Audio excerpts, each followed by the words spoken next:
Greetings everyone, here's Lodrik again, and this is a game War on the Pacific Admirals Edition. This is my PBEM match against Xargun. He's allied commander for me. This is Empire of Japan. This is Scenario 1 on game version 26B.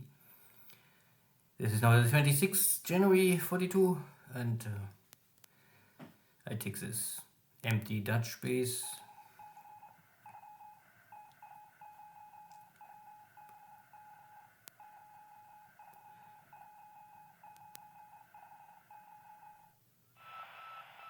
And it looks like, again, no Navy activity at night.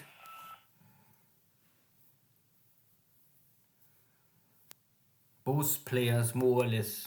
I play it not super aggressive, so I really only conquer with carrier support or heavy unit or heavy surface engagement support. And Xargun is trying to avoid any confrontation so far.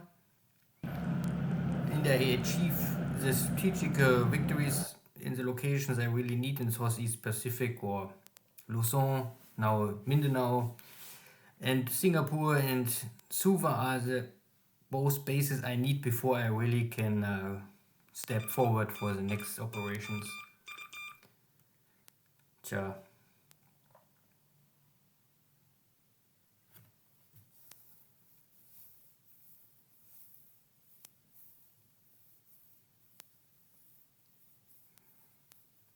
Also daytime, no engagement.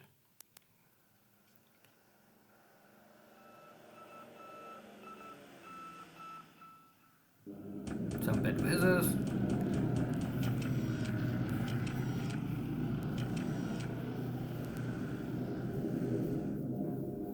And yeah, this Henan Chinese army group is an easy target, so I throw my bombs.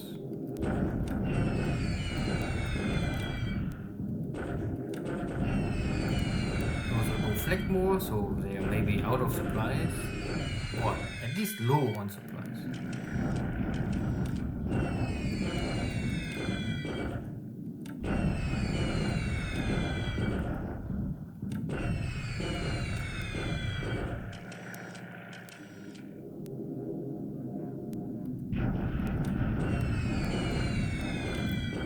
And the B-17s are back. Striking again. I mean, maybe it's training, I don't know.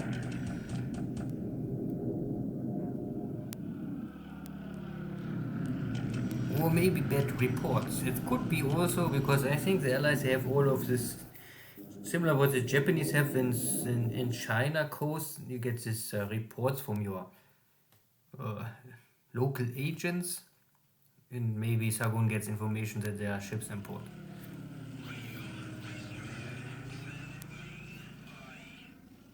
So there's a scouting of heavy cruisers or battleships. Very likely it's Xargun, but no airstrike is coming. I'm still waiting that there's an allied airstrike going for my ships.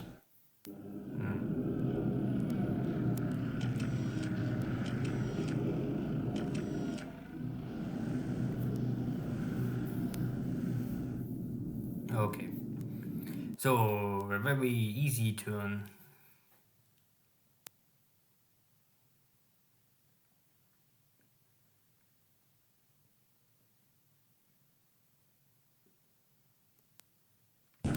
Here are my supplies. So next turn I can attack.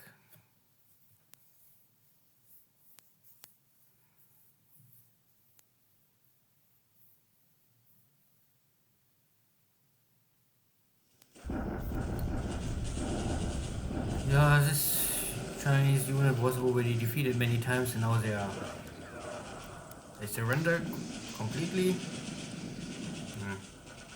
Not more much left. And yesterday I tried to defeat this unit, but it was really not working, so I go back to bombardment, and even if I cannot inflict too much or too heavy damage, I at least take some squads off the map.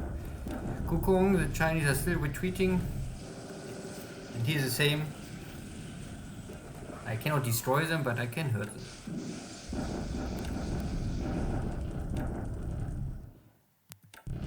And here's a victory. Unluckily, my other task force was a little too slow, because I had sent a task force to take this base, but they arrived one day too late. Now they are out in the jungle, because the Americans trying to catch this base now. Yeah. Nearly no losses or no losses on my side. There's not much. I take the base, this is most important. But again, a very easy turn. Nothing special happened here today.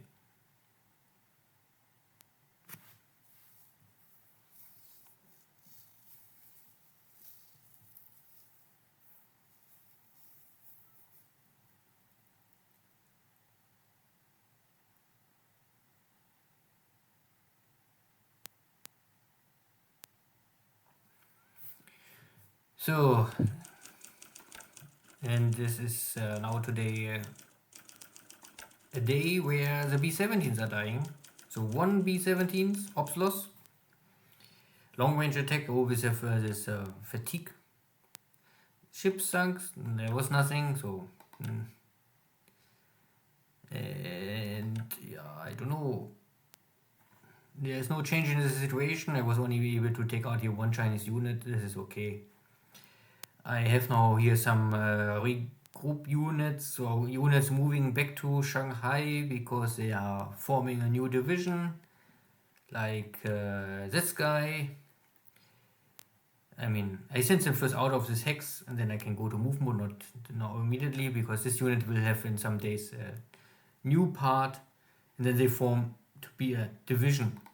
And I have simply more supplies in Shanghai, and I can better send this guy back to Shanghai, reform and rebuild everything, because most of these new units are half empty and it needs some time to be at full strength. And this is, you can better reform or re-equip units in a main base and not somewhere outside in the countryside. So, but no change here. I'm waiting that at least some units walking out of the hex, then I will try to attack. Of course, it's possible that I will miss them, but this I cannot change. Here looks all fine. I arrive in this hex, but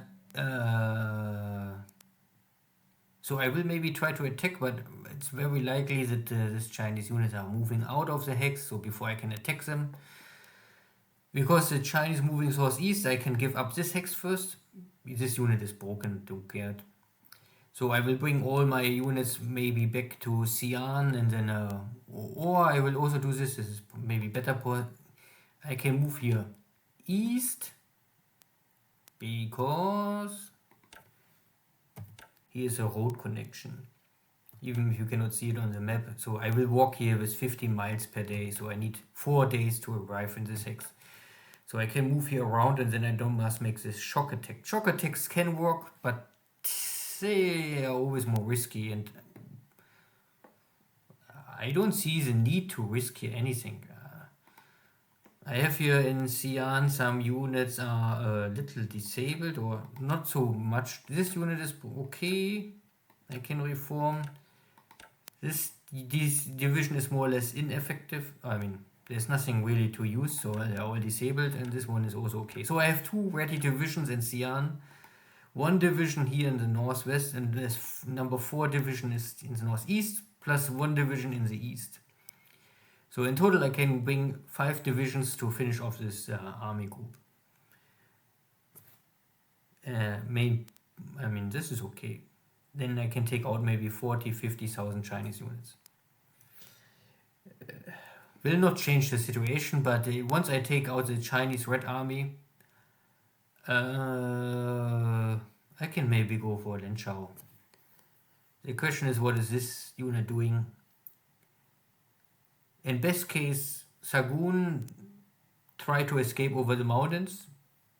I would let him go, because I really don't see the need to enter Sichuan.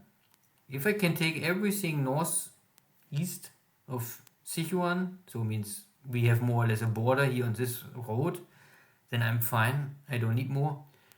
I also don't need anything.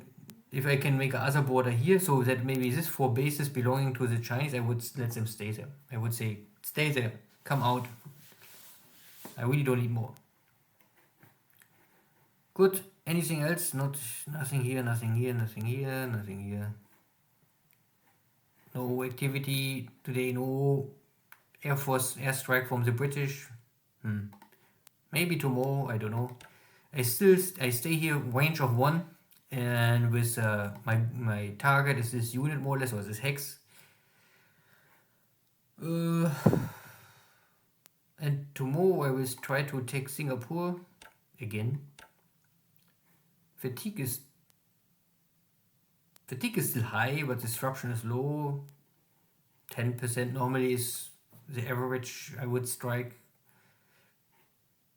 Because so far I understand disruption is immediately deducted from your attack value. So I think if you have a disruption of 9, then 9% of your attack value will not be part of the battle.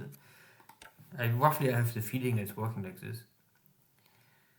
So only big base I took here today. Big base important is here light industry resources are still working, so I can produce here 20 supplies per day now, plus a little surplus of resources I can maybe ship out once per week or once per month to Manila. Nothing else happened here. Yes, strike against Corn Island, more damage, but I don't really care. My supplies are arriving here, so I have now here supplies in the hex, which will go to the units. So the supplies you can see here is also part of the units. So all of this, I think this is all supplies, and this is the supplies collected by the units. So you can have additional supplies, but I think this is the 221 supplies is what the units need immediately to have here the minimum request. And then you have stockpile supplies for engagement, battles, whatever. Everything else looks fine. Suva is the same. Waiting to get disruption down, so I'm at 10. So I can normally attack Singapore and Suva next turn, and maybe I can achieve at least one victory here. I also see this Dutch submarine. Yeah. But I have my Navy search at Norfolk Island, so I can check everything north of Wellington, Auckland. I cannot see what is south of Wellington, but because I have Nomaya, Norfolk, and Tulagi, normally there's everywhere Navy search up to this hexes, because my range is, I have a range of 20 hexes. Wellington is 21. This is a max range, so I could go to 24, but I would never do this, not with Japanese. So, and I also don't want to fly over Wellington because here are maybe many fighters soon or later. So I will see everything in this north area, and if the ships are really running south, then they are out of range. I cannot do it, but it is like 90% Australia is at the east locked and under siege. Yeah, nothing else I can do. I mean, a typical old story, nothing new, but with my carriers, I call back all my troops or all my fleets. They are more or less here now, all in Nomaya now. They are under maintenance, so I have here to maintain or repair some equipment. I also need more fuel, but I have here a lot of Navy support. This Navy support will help your port to rearm, so I can rearm here everything. Also torpedoes and 14-inch shells. 16-inch I'm not so sure, but Nagato and Mutsu up to now don't engage any enemy, but they are also here. I'm not so sure. The 16-inch 40 centimeter maybe need a bigger port size, but I mean sooner or later I have also more port level. What I only want to say is you start often with this kind of setup for the Japanese 70 to 72. That is fine, But this is more or less the hangar capacity, and then you have this top deck. And top deck, it's a very simple rule, is you can more or less add on so many additional planes, no problem. At least maybe you can go even higher, but I think this is a basic rule, is the first number you can add on. So I can add up to 7 additional planes here, 79 with no problem. So when I do this here all the time, so I have here now 33 airplanes. Orange is no problem, can fly. And I have here now 2 air wings. I have here torpedoes, not many but some, plus some dive bombers. And I always try to find these air wings you can break down in ABC company and reform them.